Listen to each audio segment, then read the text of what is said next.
Topper, स्वागत है आप सभी का टॉपर विल की लेटेस्ट वीडियो में। आज हमको डिस्कस करनी है एक्सरसाइज 11.3।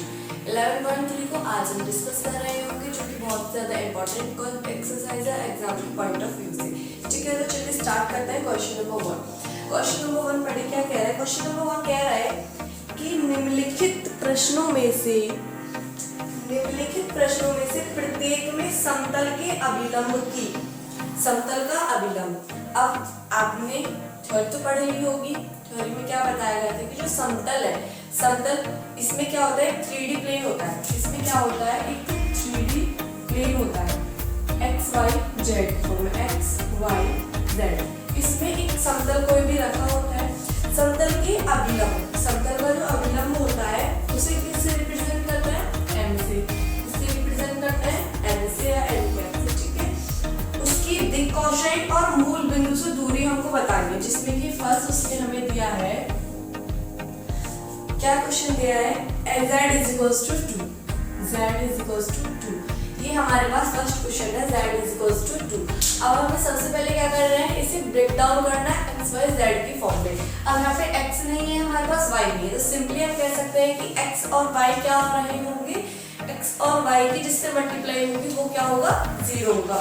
यानी कि हम इसको आगे फॉर्म करके क्या लिख सकते हैं, 0 into x plus 0 into y plus z into 1 is equals to 2। अब ये क्या हो गया, x y z की फॉर्म में बन गया। ये पूरा क्वेश्चन किसमें बन गया, x y z की फॉर्म में बन गया। अब हमें क्या करना है, यहाँ से अपने पॉइंट निकाल लेने हैं। पॉइंट का मतलब क्या, दिक् अनुपात। क्या निकाल लेने हैं हमें यहाँ से, अपने दिक् अनुपात। अब मैं आपको पता है कि दिक् अनुपात कैसे निकालते हैं। जब हमारे पास इक्वेशन होती है कार्टेशियन फॉर्म में, कार्तीय रूप में जो इक्वेशन होती है, तो उसमें ये किसका काम करते हैं, दिक् अनुपात का काम करते हैं। जो कोई इक्वेशन हमारे पास कार्तीय रूप में होती है, तो ये वाली जो चीजें होती है हमारे पास दिक् अनुपात का काम करते हैं। तो यहाँ से a बराबर क्या हो जाएगा, 0, b बराबर हो जाएगा 0 और c बराबर हो जाएगा 1। ये आ गए हमारे पास दिक् अनुपात।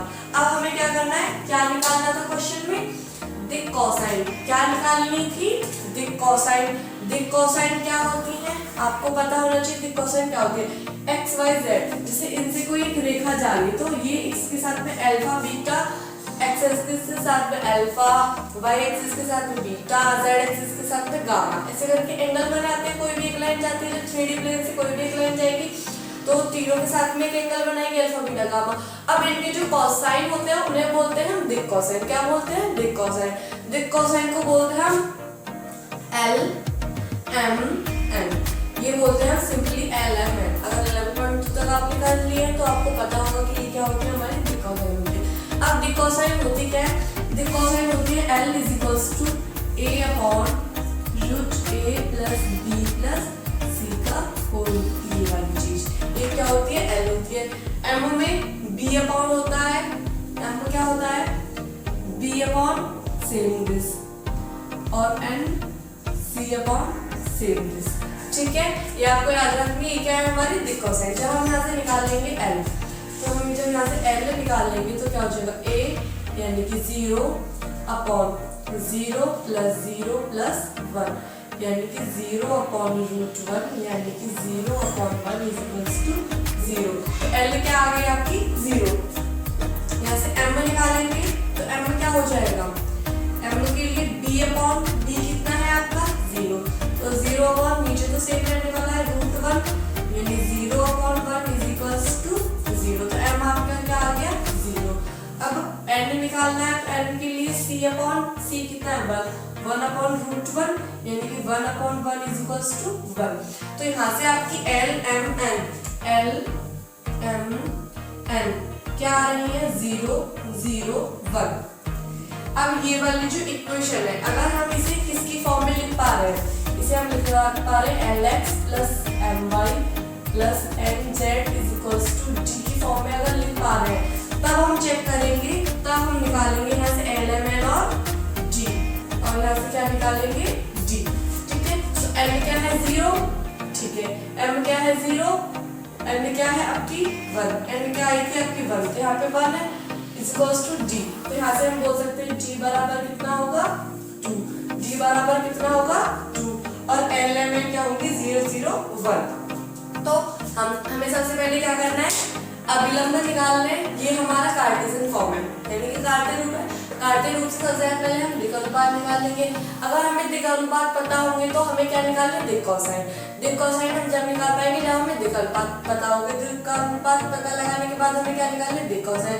फिर कंपैरिजन करना है, इससे कंपैरिजन करने के बाद हम इससे क्या निकाल देंगे, L M N और D। ठीक है, L M N and D comparison के बाद हम इजीली यहाँ से निकाल सकते हैं। चलिए अब हम इस चीज का क्वेश्चन नंबर 2 करते हैं ताकि आपको और अच्छे से क्लियर हो सके कि क्वेश्चन को करना किस प्रकार से। ठीक, नेक्स्ट है हमारी x + y + z = 1। अब इन सब के इंटू में क्या है बच्चा, 1 है। इन सब के इंटू में क्या है, 1 है। अब हमें क्या करना है, यहाँ से दिक् अनुपात निकालने। ये क्या है, हमारा कार्तीय रूप है। ये क्या है, हमारा कार्तीय रूप है। अभिलंब की समीकरण का कार्तीय रूप है। यहाँ से हमें क्या निकाल लेंगे, इसकी दिक् अनुपात। जब हम यहाँ से दिक् अनुपात निकाल लेंगे यानी कि ABC, तो क्या हो जाएगा, A = 1, B = 1 and C = 1। यहाँ से हमने दिक् अनुपात निकाल ली। अब हमें क्या निकालना है, यहाँ से L M और N। L M N यहाँ से हमें निकाल ले। L बराबर क्या हो जाएगा, A अपॉन यानी कि 1/√A² + B² + C² यानी कि 1/√3। M निकालेंगे तो सिंपल 1/√3, N निकालेंगे तो 1/√3। ठीक है, ये आ गया हमारे L M N। अब ये वाली जो फॉर्म है, अब क्या ये वाली फॉर्म LX + MY + NZ का वर्क कर रही है। ये वाली जो फॉर्म है LX + MY + NZ = D। अगर हम देखें तो L की वैल्यू क्या होनी चाहिए, 1/3। लेकिन अगर इससे कंपैरिजन करते हैं तो L की वैल्यू क्या आ रही है, 1। M की वैल्यू क्या होनी चाहिए, 1/3, लेकिन क्या आ रही है, 1। N की वैल्यू क्या होनी चाहिए, 1/3, लेकिन क्या आ रही है, 1। तो हम क्या करेंगे, इस पूरे इक्वेशन को क्या करेंगे, √3 से डिवाइड कर देंगे।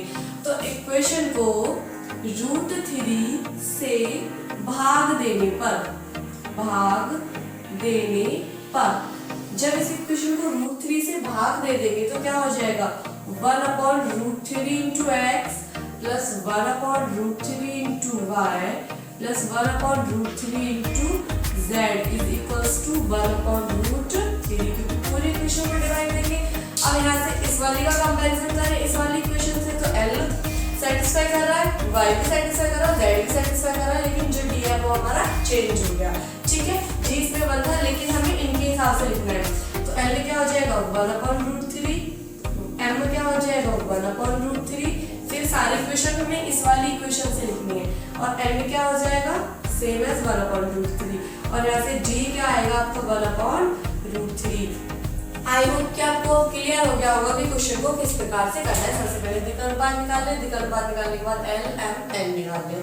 L M N निकालने के बाद आपको LX MY NZ से कंपैरिजन करना है कि जो L आपका यहाँ पे आ रहा है क्या वही L यहाँ पे है। यदि ऐसा नहीं है तो डिवाइड करके या फिर मल्टीप्लाई करके उस इक्वेशन को ऐसा बनाएंगे, पूरे इक्वेशन में करेंगे तो कोई इफेक्ट नहीं पड़ेगा। फिर जो हमारी नई इक्वेशन निकल के आएगी उससे हमें L M N और D की वैल्यू फाइंड आउट करनी है। आई होप कि आपको अच्छे से समझ में आ गया होगा कि क्वेश्चन को किस प्रकार से हैंडल करना है। अब हम बढ़ते हैं क्वेश्चन नंबर 2 की तरफ। इसमें 2 क्वेश्चन और रह गए, वो आपको खुद करने हैं। अगर यदि नहीं होते तो आप कमेंट बॉक्स में लिख सकते हैं, नेक्स्ट वीडियो में उन्हें भी क्लियर कर देंगे। क्वेश्चन नंबर 2 की तरफ हम बढ़ते हैं। ठीक है, नंबर 2 शोर होगा, देखिए पढ़िए क्या कह रहा है। उस समतल का सदिश समीकरण ज्ञात कीजिए। क्या ज्ञात करना है बच्चा, सदिश समीकरण। क्या निकालना है, सदिश समीकरण।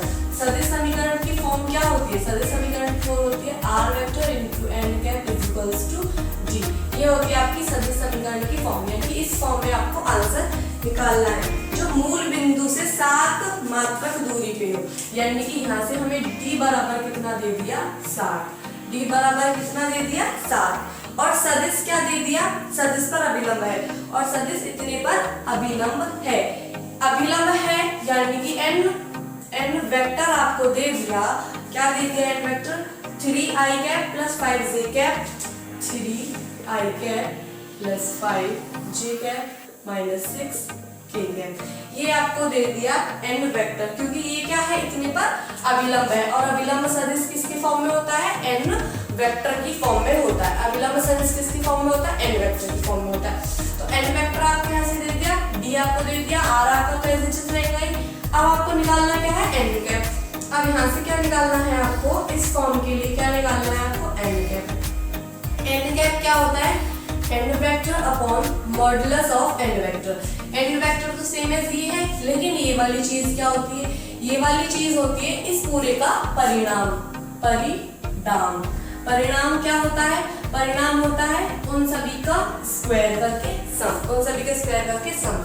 जब हम ऐसे निकालेंगे तो क्या हो जाएगा, 3i cap plus 5j cap minus 6k cap upon परिणाम निकालना है यानी कि रूट में इन सब का स्क्वायर 9 प्लस 25 प्लस 36, क्योंकि माइनस 6 का करेंगे तो क्या आएगा, पॉजिटिव। माइनस 6 का करेंगे तो क्या आएगा, पॉजिटिव। ठीक है, और जब आप इसको आगे सॉल्व करेंगे तो क्या आ जाएगा, 3i cap plus 5j cap minus 6k cap upon इन सबको जब आप ऐड करेंगे तो कितना हो जाएगा, 25 9 36 रूट 70। कितना हो जाएगा, रूट 70।